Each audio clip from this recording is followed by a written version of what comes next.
Well, Gregory, this series of conversations is based on the concept of the noosphere developed by Pierre Teilhard de Chardin.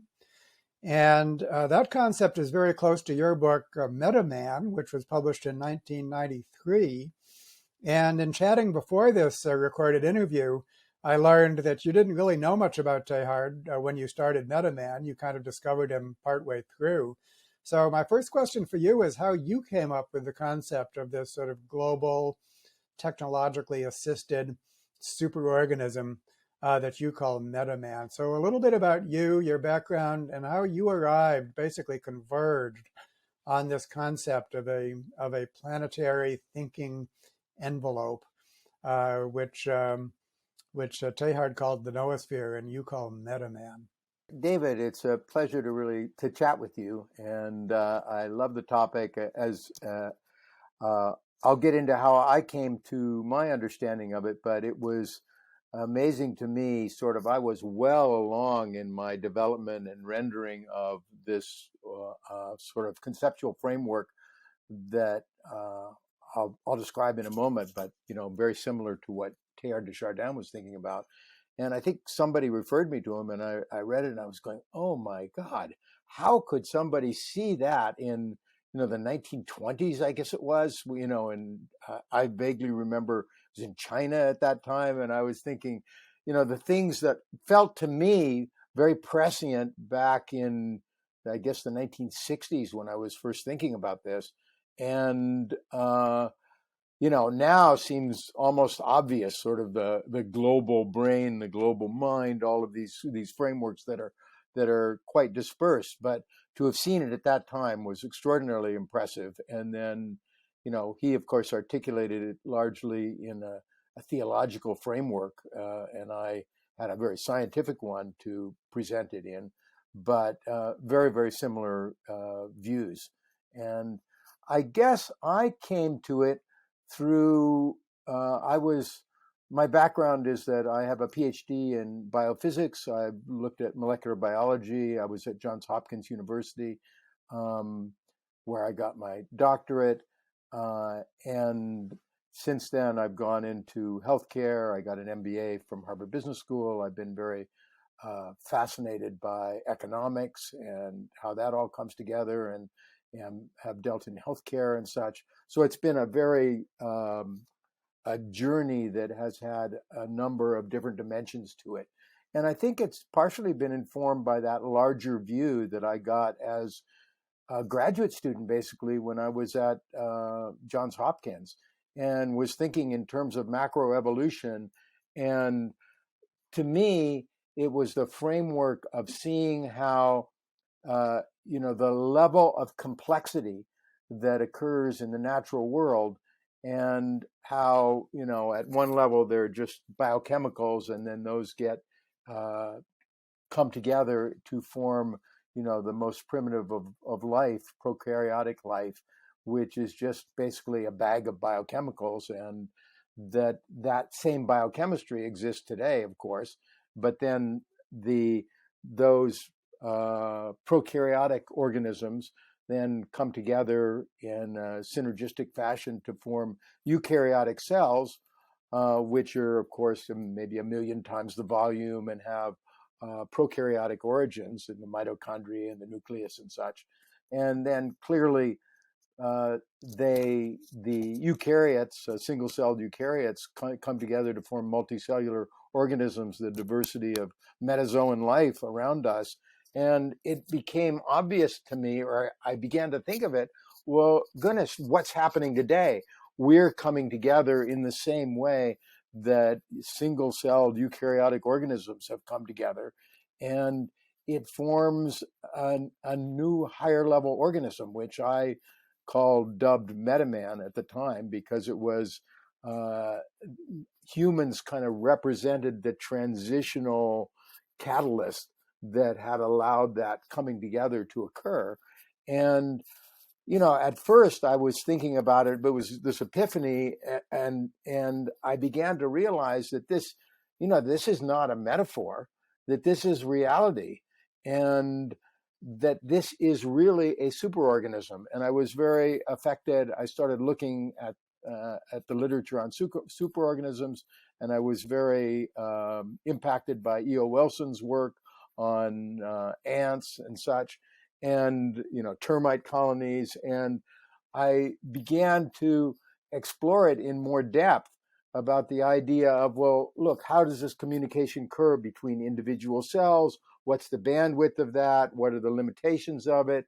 And then how that advances when you get actual organisms that are connected together in, ant and termite colonies, and then look at the kind of bandwidths that we have and the relaxation of the limitations for those connections and how powerful that really is. And I began to explore that in depth. And I guess it was over a period of quite a few years where I really worked out what I saw as the biology and what were the analogs to the nervous system and, the external envelope of that meta-organism and such. And only at that point did I begin to really come across Teilhard's work, as I was not terribly familiar with the broader literature of this kind of thinking. Teilhard had been largely forgotten by then. During his lifetime, he was a very distinguished scientist, in addition to a Jesuit priest. But afterwards, basically with the onset of the modern synthesis, evolution took this big turn towards genetic evolution, Mendelian genetics and all that, and it became very reductionistic. And Taylhard's vision of human cultural evolution essentially just was not part of that. So he remained read by spiritual thinkers, but spiritually oriented people. But it's not at all surprising that you didn't encounter him coming at it from a scientific perspective. And part of this project is actually just to reintroduce his thinking to a modern scientific audience. So that's part of this project. Well, what was the reaction to Metaman? How was it received? Well, when it was published at a number of years later, I had already at that time I had written manuscripts, but I didn't have any clue as to how to publish anything, or hadn't really even thought about it in a deeper way. I was thinking of putting together some papers and such, and so it was sort of something that was a back project for me. And I ended up writing a book that was very, very successful called The Book of Questions, which was, again, just a little... Now, Gregory, I want to pause you on that because I've done a little due diligence on your life and work, and I'm fascinated by the Book of Questions. So let's not race through that. Tell me more about the Book of Questions. I mean, that's quite an achievement to have come up with an idea that became so successful. Let's spend just a minute or two on that. Yeah, well, we can come back to that because it's really is occupying all of my energies at this point in a way that is very much informed by both the work of Teilhard and my work with Metaman. But it's sort of been a journey there. But I didn't realize those connections at the time. And it was, I had been through a divorce. I was kind of lonely. I was at a retreat with some friends up in Oregon, and at a place called, what was the name of that? It was Brighton Bush. That was the name of it. It was up in the mountains outside of Portland. And I just was in this conversation. We all have had them where, 5 or 6 of us went until 6 a.m. or so talking about life, about everything, about nothing, one of these very loose, very playful, very intellectual, very enjoyable conversations. And the next morning I stepped back and I thought, oh, that was so wonderful. And why has it been a decade since I've had a conversation like that? I thought, oh, this is, in college, I would have those interactions all the time. And now it's been ages. And I struggled. I thought there must be some way to make that happen more often. What was it? And I started looking at it and came up with the idea that I batted around with a close friend of mine there, and which was, could you use questions to sort of lubricate that kind of interaction, to catalyze it?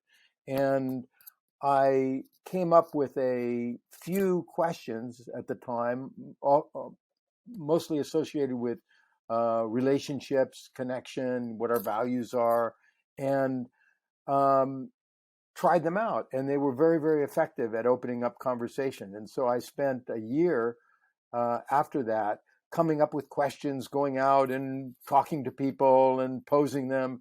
And they varied from, I think one of the earliest questions was, you're sitting at a cafe and you look over a few tables and you see somebody that you can, and you know that if you go over there, you're going to fall totally in love with that person. It'll be the stuff of fairy tales. It'll be fully reciprocated. And you also know that in 6 months, they're going to step off a curb, get hit by a transit bus and killed. And you can't change that. But if you go over, you're going to forget what's going to happen. But that's a trajectory you'll be headed down. And so do you go over and have that experience, or do you walk away? And it's that kind of open-ended question that really, very quickly you're talking about whether you view love as an experience, whether you view it as an investment in your future, whether you protect yourself from pain, that kind of a thing. And a whole bunch of other ones related to, our mortality, related to illness, related to all sorts of values. And so I self-published that. With another friend who knew a little bit about publishing. It sold quite a few copies, maybe 15,000 or so. And then I was at Harvard at business school, which is another sort of step in my journey. I had been developing early networking software. I worked for, I left academics a few years before that. This was in, I guess, the late 70s. And went and developed the early software associated with ATM and financial networks at Transaction Technologies, which was a development arm of Citicorp, completely different, and ended up going. So I ended up looking at those kinds of questions, and I published it. I took it to Workman Press, and it became an international bestseller. It was kind of, no one had just posed questions and not given any answers and done it in a very neutral, open-ended way. And it sold, I guess there were several books in that series. It sold about 5 million copies and were translated into 25 languages. And it was quite a phenomenon. I did about 1,000 radio and television shows and such, but it was always like a guilty pleasure. It was sort of like, oh, I do these serious things. I'm a scientist, this is just a little hobby of mine.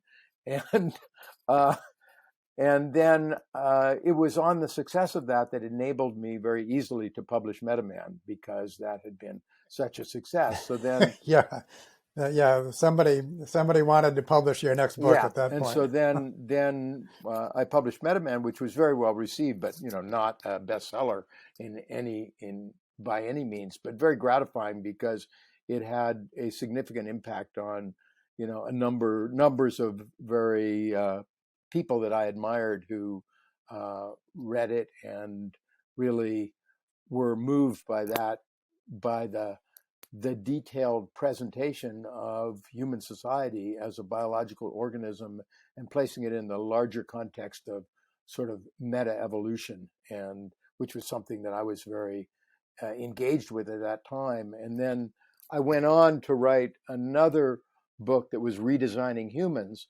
which I was interested in, well, what does this mean for us to be in the belly of this entity, this meta structure, this superorganism?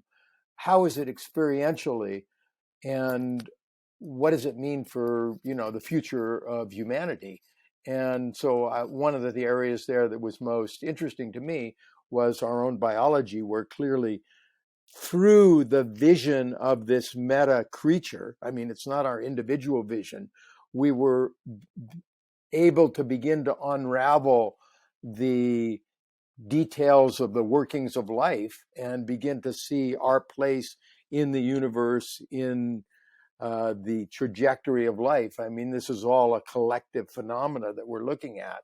And as we begin to be able to understand that, we begin to be able to manipulate it. So we're at the very early stages of beginning to tinker and re-engineer life itself. And of course, it's turning this technology back on our own selves that is, has such extraordinary implications for the human as a species, as a biological entity.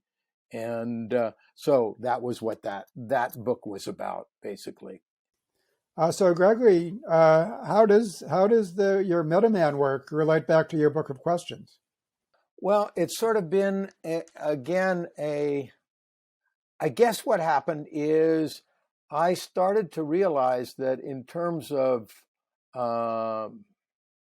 us, in terms of humans, in terms of what I started to look back at my career. I went and accepted a faculty position at Mount Sinai at the School of Medicine, at the Icahn School of Medicine, and with a very, very much wedded to the idea of the vision of healthcare, which is that we're going to collect this enormous amount of data about people. This was building off of all the mobile health devices, and so that you can take steps. I was monitoring doing continuous glucose monitoring brain function, doing all of these things with, hooked up with batteries and wire, and collecting loads of data. And then with that kind of a big data profile, including your gut biome and your various kinds of genetic full analytics on genetics and everything, and the idea being that we're going to collect all this data and then we're going to really deeply analyze it, which we can do very relatively easily. Big data. We're at early stages of doing that. Big data. Yeah. You got it, David. So the thesis is you're going to take all this data, gather it, you're going to analyze it really deeply, and then you're going to feed back insights that are going to be very valuable in preventing disease, in maintaining wellness and health. And in fact, the wrinkle of it for me was that I was interested in wellness, in sort of precision wellness, as opposed to precision medicine. But then I began to realize that as I got into it deeply, and I set up a whole series of sort of fireside chats, dinner parties with various distinguished people in the healthcare arena, to trying to sort of engineer a new healthcare medicine. And I began to realize that was probably a completely was fantasy, in that, this idea that we're going to be able to get insights that we didn't already know, and then kind of act upon them in order to somehow deepen our sense of well-being in our lives. I began to realize that was wrong, because actually we kind of know what's wrong with ourselves often in terms of the health issues. We're socially isolated. We don't get exercise.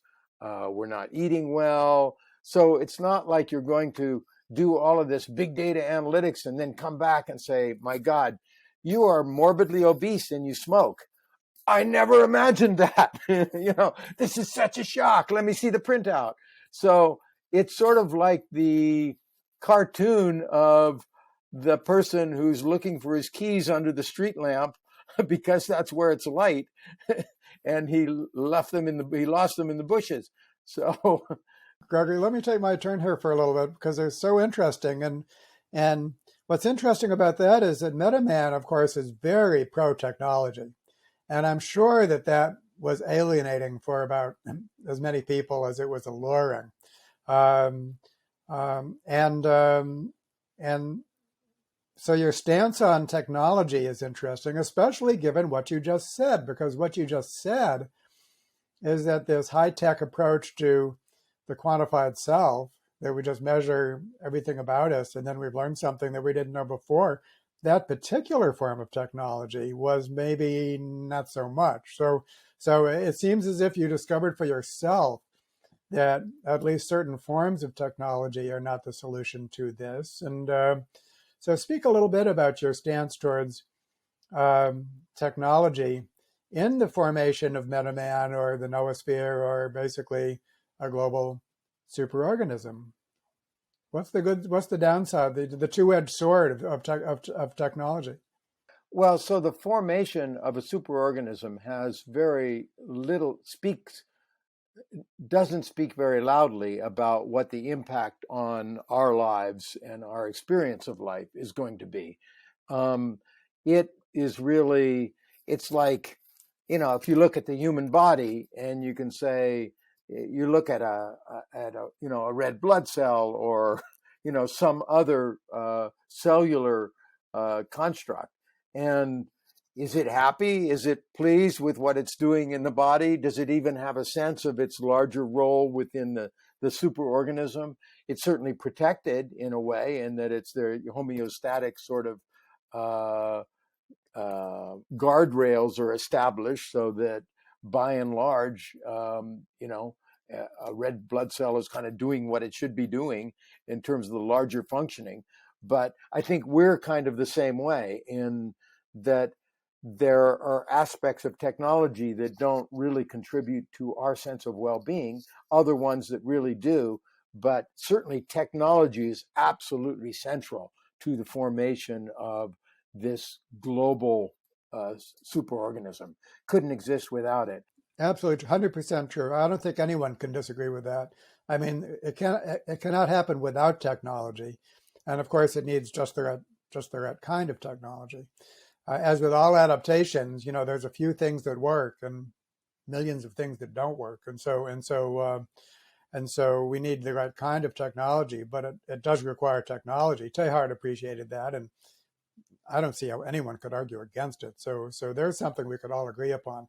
This cannot happen without technology, without some kind of technology. Right, and I don't think anybody would argue with that. What they would probably argue with, is it good or bad? Is it good for us? Is it something desirable? And to me, I looked at it as a field biologist would when looking at an organism. I mean, we're not making judgment of whether, is the termite a good organism or not. You're kind of fascinated by its workings, in a sense. And so to me, when looking at Metaman, as I called it then, and there have been other sort of nomenclatures and references to it in terms of what Teilhard de Chardin had referred to it, and the Noosphere, or the global brain, the global mind, all of these sorts of things.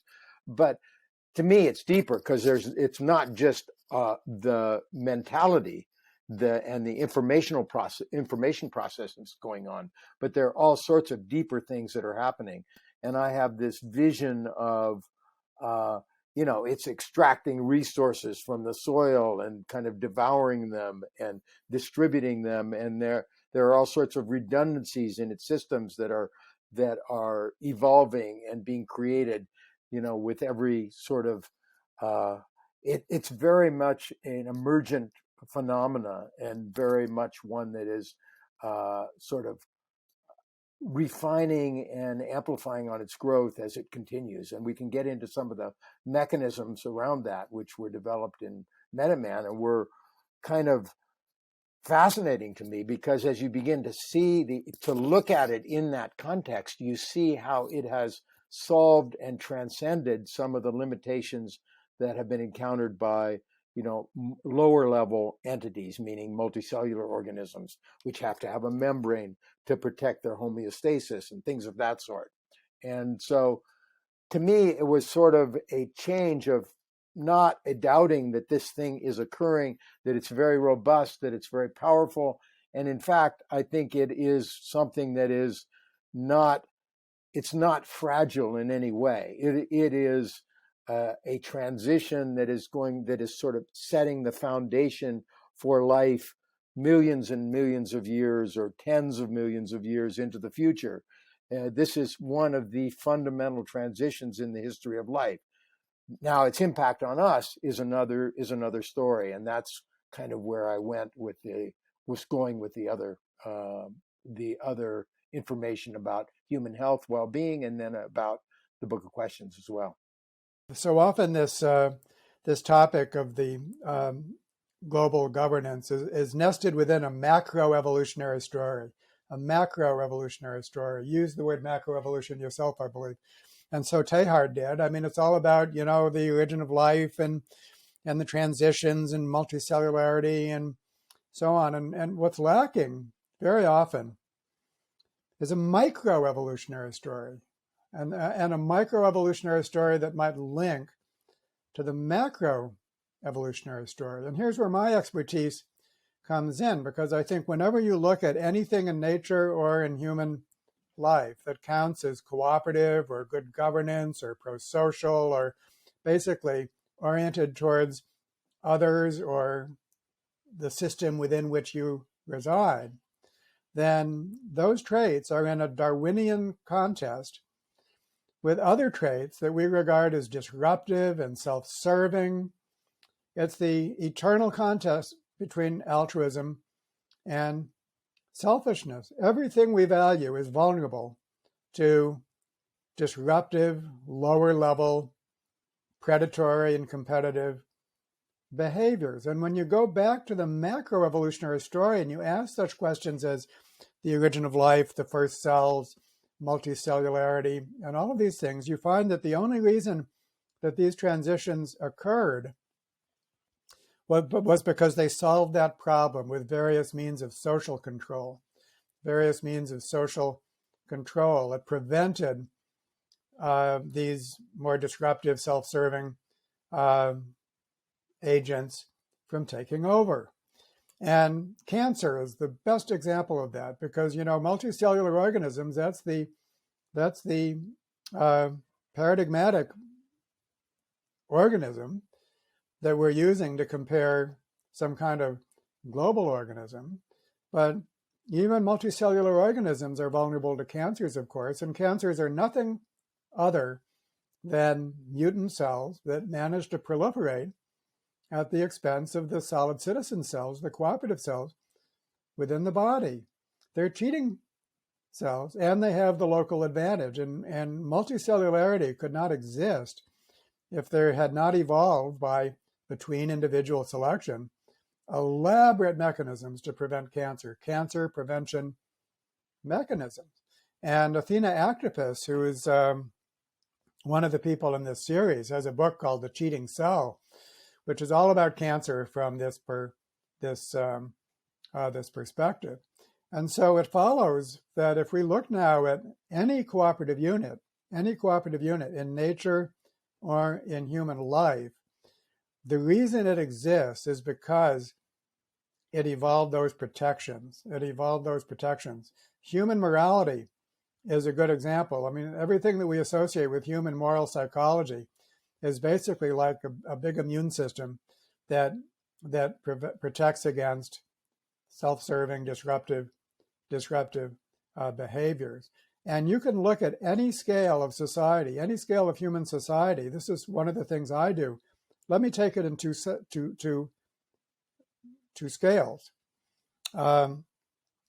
One is the scale of small groups, just any small group of individuals who are trying to get something done. They have to cooperate. And when you actually study them, you find that they actually vary in how well they function, from the best to the worst. We know that. We don't need a scientist to tell us that. We have our own experience. And when you look at the ones that work super well, what you find is that they have good governance. And the political scientist Elinor Ostrom, who won the Nobel Prize in 2009, is the one who worked out what she called these core design principles. But the way that they could be understood is as a governance. It's like cancer prevention, except that so this group has the appropriate structure.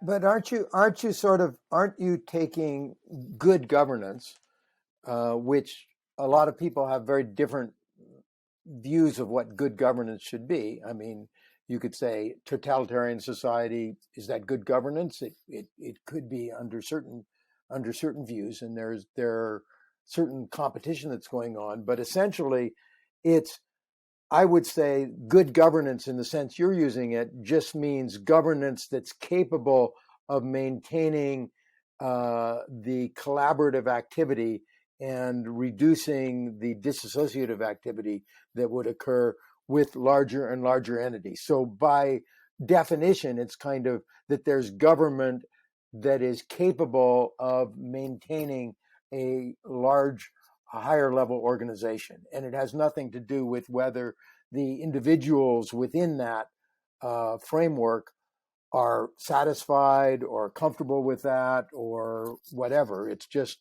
functional government, essentially. Am I correct there in that that's what you mean that in the sense of,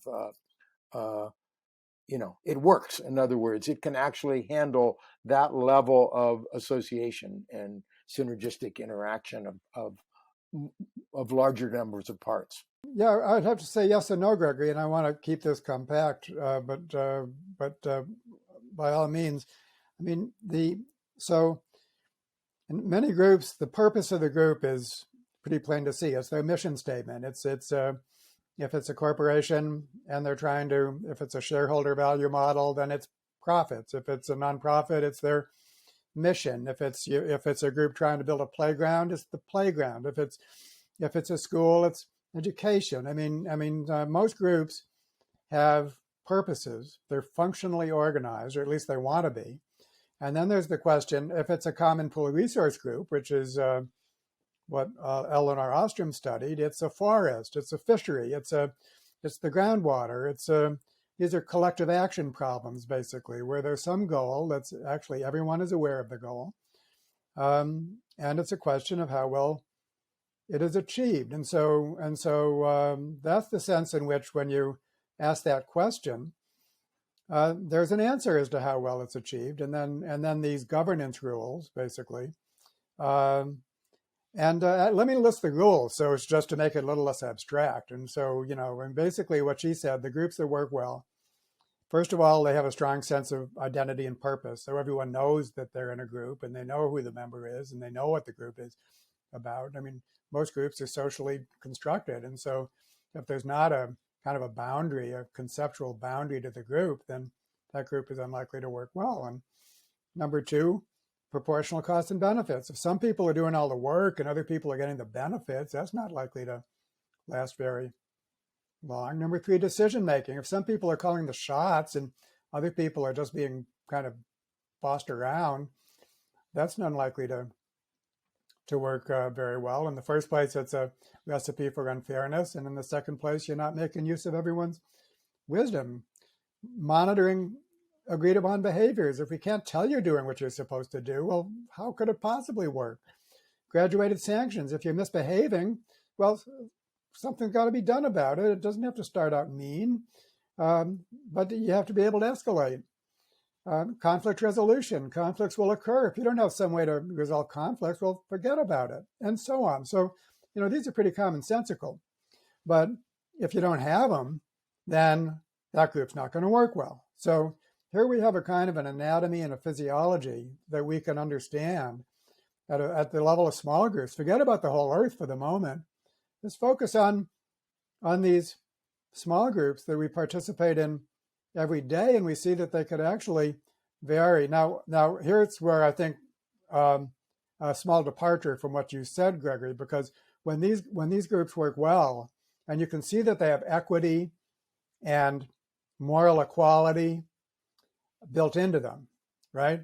So when these groups work well, they're enormously satisfying for the members of the group. It's not the case that the group worked well independently of the welfare of the individuals. There's quite a strong alignment between the group working well and the welfare of the individuals within the groups, as you would hope. That doesn't sync with my understanding of sort of group superorganism phenomena, in that if you were to look at insect colonies, for example, you would see many where you would look at it, and from our point of view, you'd say, well, no, there isn't any equity there. Certain, just like we shed certain cells that have their function, and you could say, from our perspective, oh no, they're not being used fairly in some way. And you see that in all sorts of communities where, in other words, this value laden sort of this overlay of values and fairness and concepts like this, to me, they don't have much of a place in my thinking about, whether something is functional and works well. I mean, it seems to me that that's sort of the proof is in the pudding. If there's an organizational structure, whether it's fair or not, that is very, very powerful and is dominant and is able to spread, then that it's obviously a good in the system, in the sense that a functional, a powerful, a competitive system of organization. Well, you're right. And that's one of the clearest issues today, is that there's an attraction for the totalitarian kinds of organizational structures that are well represented by what's going on in China today, and the use of powerful technologies for surveillance, for organization, for control, versus the kind of chaotic situation in the West that many would say is kind of spinning out of control because of the advent of communications technologies that is creating kind of mob-like aggregations of people that are communicating at levels that we're relatively unadapted for as biological, creatures that are subcomponents of this larger collective. And so, I don't know where these things go, and that's what I meant by I'm sort of just looking at them like a botanist, trying to look at new plants or whatever that they find.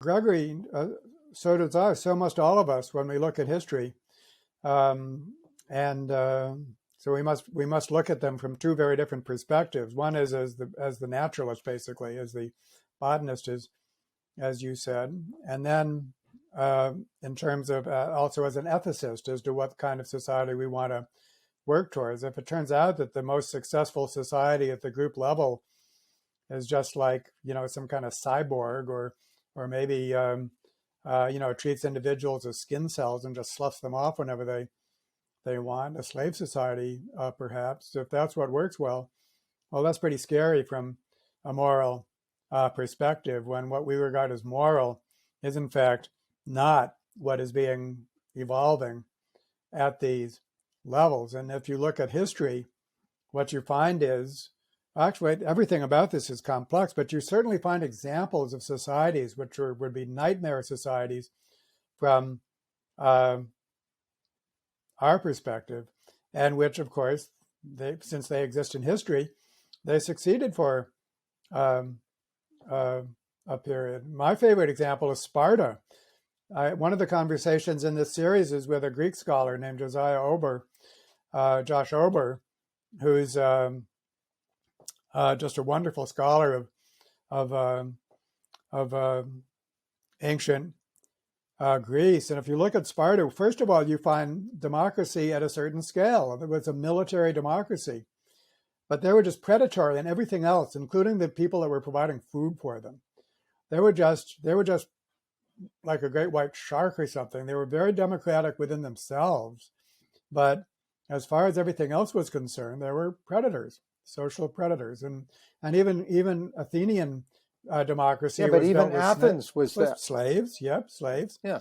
And yet, it's so interesting that within a certain moral circle, within the defined group, right, the defined group, the citizen, okay, and then you look at what's making that work well, then these democratic principles actually are what makes the group work well. So there's some sense in this very complex moral terrain, there's some sense in that what we value morally, which many of us value morally, is in fact what works well,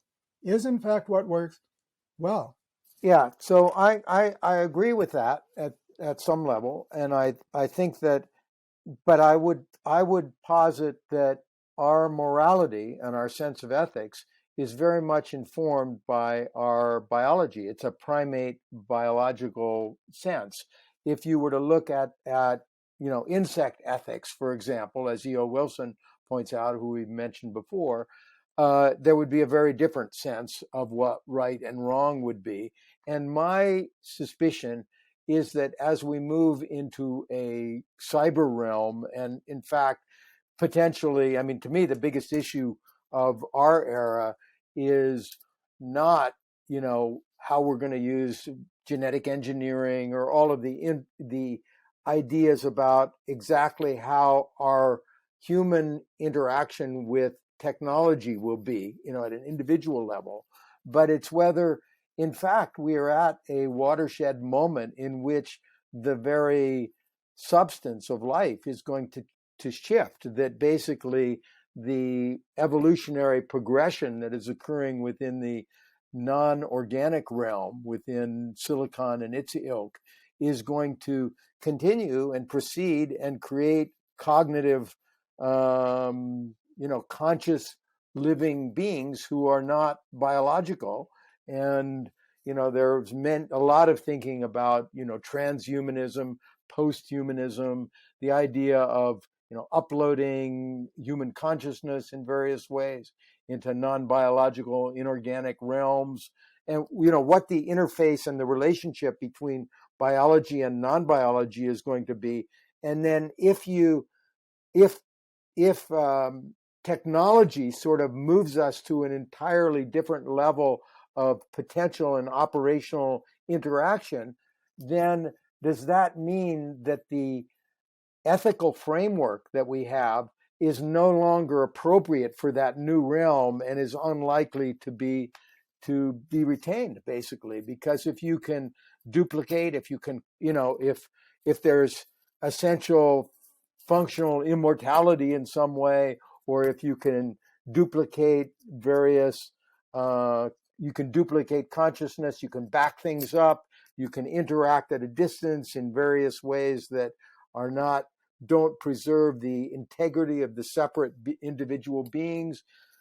It changes all sorts of things, and who knows where that goes. But my suspicion is that when you start, I was talking about the macrobiological sort of macroevolutionary framework, simply not because it doesn't emerge out of the microbiology. I mean, it's clearly our cognitive processes that have allowed the emergence of technology in ways that have reshaped and created a superorganism and are shaping its workings.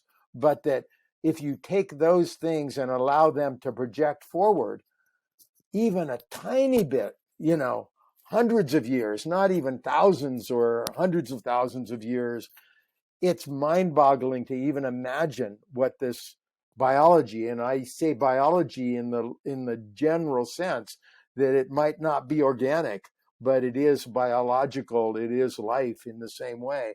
And we're at this strange moment of between these two levels where, we can sort of see ourselves in ways because of the shadows of the superorganism, the sort of metastructure, and yet we can only very dimly perceive its workings and where it's going.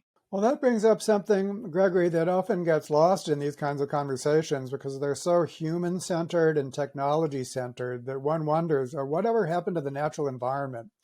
Whatever happened to the rest of life on Earth, biodiversity, all of these sorts of things, which some people value, others don't.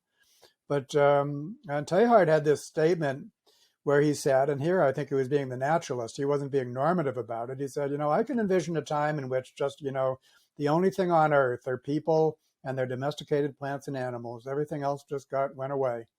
And that's a horrifying thought. And in fact, actually, that's the kind of thing is probably, you don't want that wish to come true because, ecosystem services and things like that, and the natural world provides all kinds of essentials for life that we don't know about. So we have a practical reason for preserving the rest of life on Earth. But what are your own thoughts on biodiversity and its importance, its value, as we move towards a global superorganism? What is the fate of everything other than ourselves and our domesticated plants and animals? Well, I think that it's likely that we're in the midst of a massive extinction that is similar to what has happened in previous eras, and that it's uh, mostly driven in terms of numbers of species and such. It seems to me that it's very driven because the isolation of different, the geographical isolation functionally of island fauna and flora and such is unlikely to be maintained. And it's already, being seriously impacted. And that's where you get larger numbers of species, is when they're in island arenas or in little locales in, the Amazon forests or whatever. Uh, and so I think that it's going to be a much weedier environment, essentially, where you get various kinds of species that are very successful and spread very broadly. And I think that certainly the domesticated animals and plants are ones that are thriving because of their relationship with humans and human society. But it's very fragile too, because if they exist because of their integration into a functioning kind of superorganism that's fairly rapidly evolving, well, if the role that they're fulfilling in that superorganism is displaced by technology in some way or another, so that it can be executed more efficiently or in other ways, then they will disappear as well. So that's a fairly dynamic, a fairly insecure kind of arrangement there. And then the other thing is, who knows when we start beginning to alter and change the fundamental drivers of our biology, when we can edit DNA the way that we are, rapidly developing the capabilities of doing, then it's almost like the traditional diversity is very limited compared to the kind of future diversity that will be possible as you begin to, as the kind of guardrails on life forms and the requirements for them begin to kind of melt away, as you begin to have mergings of technology and biology and all sorts of unfamiliar and unusual combinations. It's kind of terrifying in a way, and I look at it as that because we're the objects of these processes as well. It's not only that we're the observers of this, as you step back and you're the naturalist and watching this amazing thing, this amazing transition occurring, but we are the agents of it. I mean, we're at the heart of what is occurring, which is why people feel such guilt and such concern about, degrading of the natural environment, or do we have the wisdom? Is there the wisdom not to do something that will have, awful consequences, where we destroy the capability of sustaining life on the planet at all? And then we're the objects of these things. We're going and doing all these tinkerings, and it reflects back on ourselves. I mean, you can see it with the pandemic, which was certainly plausibly concocted through, human research. Whether that happened or not is uncertain, but it's certainly not an unlikely possibility. And if it didn't happen in this case, it will happen in the future. And so we can, create things that we do not have the capability of protecting ourselves from. So there's sort of like we're on this treadmill where we have to explore and develop that potence, that power, ever more rapidly in order to stay ahead of the unseen consequences of the same technologies. So does that go and create a transition to a very stable structure that then moves out towards the stars or whatever, or does it implode upon itself in a relatively short order? And I don't think the word is certainly, the answer is not clear on that yet, but certainly it would be reassuring if we had encountered some other form of life in the universe, or some other signal of it as well, because one of the explanations for the lack of seeing any, other life is, or evidence of life in the universe, any clear evidence of life, despite there being many, many planets that are capable of sustaining life, is that life sort of moves very, very rapidly, when it reaches technology through a whole series of, accidents and evolutionary developments, that it, very rapidly extinguishes itself before it spreads. So who knows? I don't know. I mean, what you just said, Gregory, is that when we look at this global thing that's has been created, it's already a global thing, and is evolving very rapidly, then there's it can go right. It could be something that would deserve to be called a superorganism. It deserves to be called a benign superorganism. It's a superorganism that actually nourishes its members rather than expending them. It could be that kind, or it could be another kind of superorganism which actually expends its members, or it could be something that doesn't qualify as a superorganism at all. It's just a system. It's just a system, and it's one that's actually an unstable system. It's going to wink out existence, as you just said. And so these are all possibilities for this global thing, and only some of them qualify as Metaman. Only some of them qualify as a superorganism in any sense of the word. So, and of course, ethically, we need to work towards some of these outcomes and try to prevent others. So there's a sort of a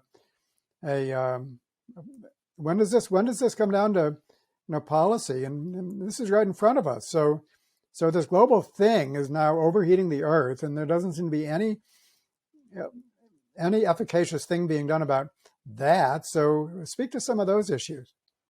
So first of all, I think that the idea of issues of biodiversity or global warming or these sorts of things are very low on the list of disrupting this robust system that I look at as a superorganism and that I think is very robust and powerful. I think that the chances of it going awry and essentially extinguishing itself in some broader way is going to come out of the technology itself. In other words, that the biggest threat to human society is actually human activity and the technologies that we have, and don't really understand the implications of them.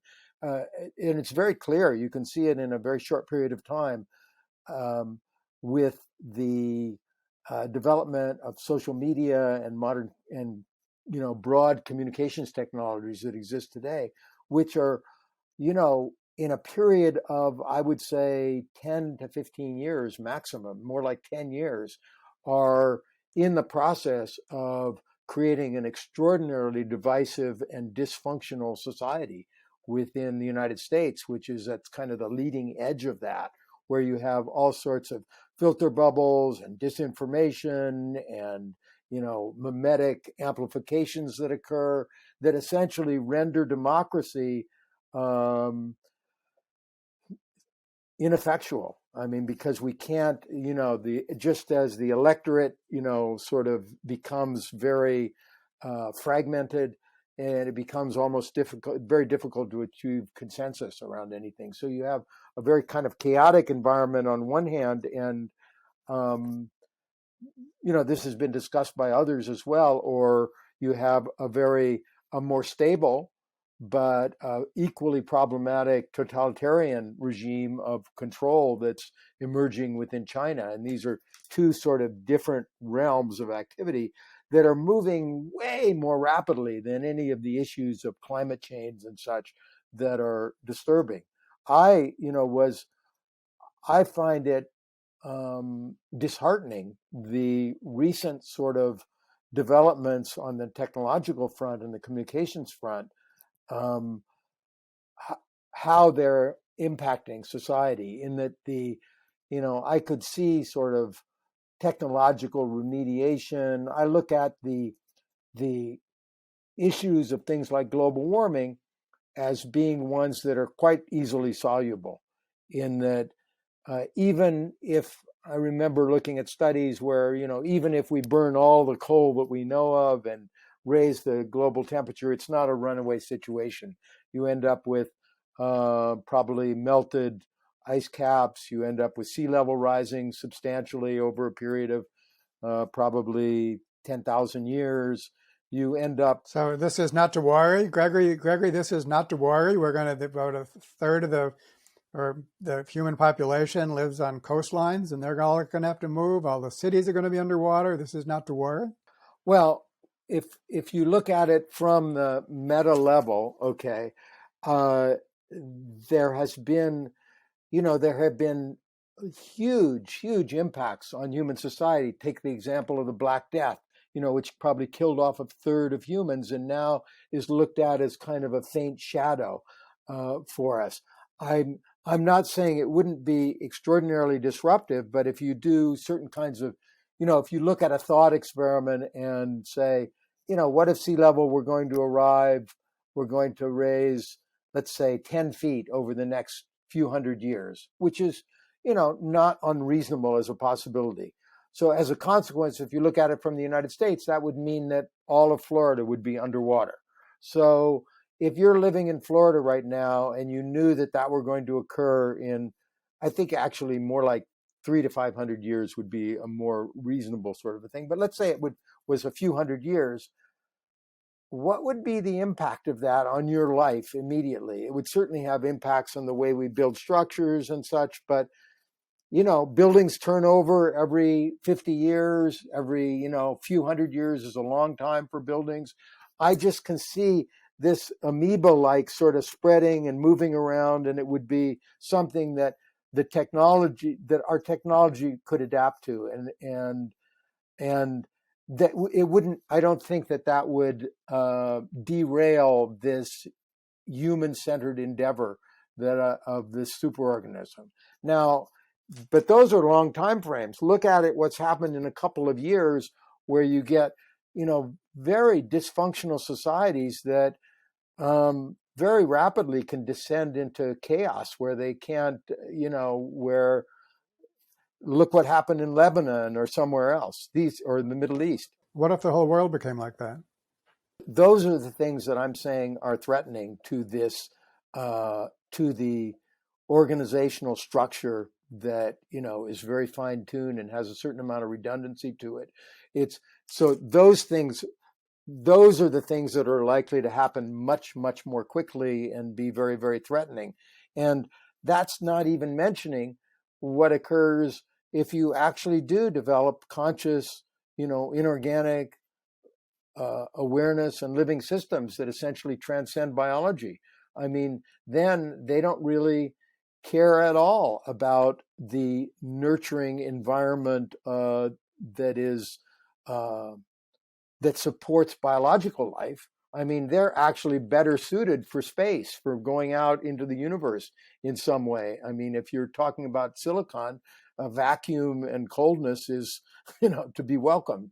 So it's not clear to me exactly what the relationship is between human well-being and our future, and the well-being and the robustness of this superorganism. And there's something that is consoling, or that is what is satisfying, that is reassuring, I guess is what I'm looking for, is that generally when there have been these shifts in organizational level from prokaryotic to eukaryotic to metazoans to this higher level entity, the prior levels have been incorporated and supported by and protected at the higher level, because that organizational level arises in order to create sort of homeostasis that can support and sustain the prior levels. And I think that that's much more likely to occur. But I also think I'm very optimistic and I love technology and such, but I've grown to imagine that life as it exists 50 to 100 years from now might be extraordinarily satisfying for humans that are born into that environment. But our brains may simply not be malleable enough to comfortably adjust to those changes. Just like right now, I mean, I'm very active with technology. The use of social media and communications technologies by natives, like I have a 18-year-old daughter, and to see her on Snapchat and interacting and everything, it's a very different kind of sensibility than what I'm comfortable with. And I realize that my positioning and what I'm comfortable with is very, very different than my great grandparents, who would look at today and in horror and say, the advent of writing was like that. So, Gregory, a good way to sum up, I think, would be to ask the question, if you were to write a second edition of Metaman, what would you change from the first edition? I think that the biological insights, the analysis of the organism that I call Metaman, the superorganism, and the way it has cognitive structures that are involved both computational, human components of that, monetary components that essentially organize and distribute our activity. The view of the biology would not change very much. The sense of communications technology and our experience with that, I think I would, and am in the process of exploring much more deeply at this point, because I think that where that's leading us and very, very quickly, in terms of transcending most human activity that otherwise would be required for sort of maintaining this structure, is being displaced by the AI kind of driven activity. And I'm thinking very deeply about also, not just as an external viewer or observer of this, which is very satisfying intellectually, but I'm very caught up with how do we maintain our quality of life within this evolutionary transition that's occurring, and how can we nudge this evolution, this transition, in ways that support our well-being. And that's what I'm doing. That's where we come back to the Book of Questions, where, to me, one of the biggest things that's occurring today is our social isolation and our lack of understanding of one another, which creates this fragmented society and a level of potential conflict that is very, very negative for us.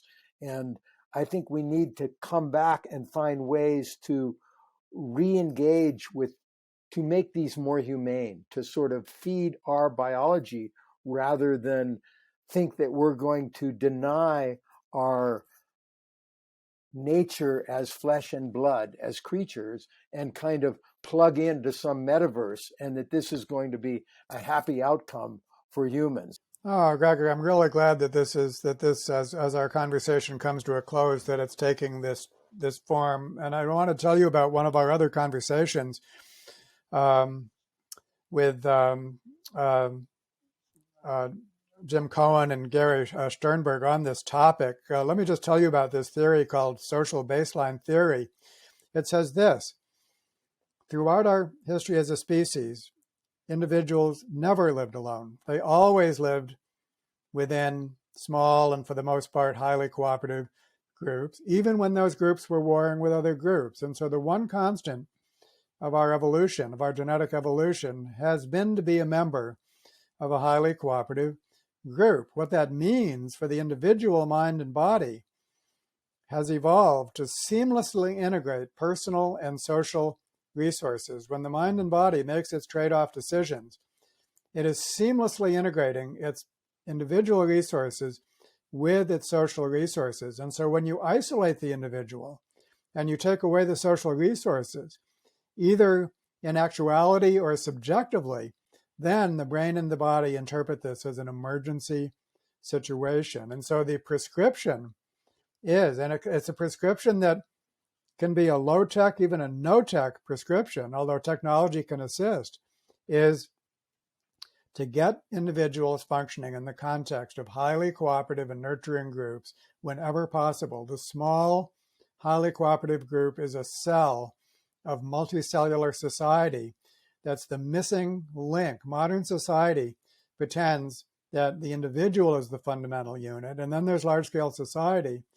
It is not recognizing this cell of the small cooperative group. And so there's something that we can do right away that will have a tremendous benefit both for individuals and for large-scale governance. That was the topic of that conversation. Oh, that sounds terrific, and it's very alignment with my thinking. Although to me, if we really want to preserve and enhance human well-being, protect it essentially, it has to be very aligned with these very powerful dynamic of this evolutionary transition that's occurring.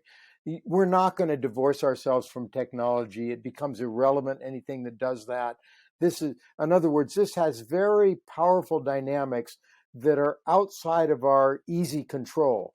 But what we can do is develop mechanisms that tie us together in larger ways and at scale, in that really kind of bring together our humanity, our human qualities with the technologies and allow those technologies to serve us. And right now we're at a sort of a version 1.0 of that, where we are really not serving our human qualities. And we're, the social media is isolating individuals. It's creating divisiveness. It's creating conflict. But so what the project that I'm undertaking right now is to evolve what I call the map of human identity in a way that people respond to kinds of very deep value-oriented questions and in smaller group structures, which are facilitated by technology, but we create intimacy and connection within small groups. Okay. That's our biology. Well, it's not within larger groups. Yeah, well, that's wonderful. And so, Gregory, that's a great way to end, and that's a real convergence in our own views. So I look forward to working with you more on that.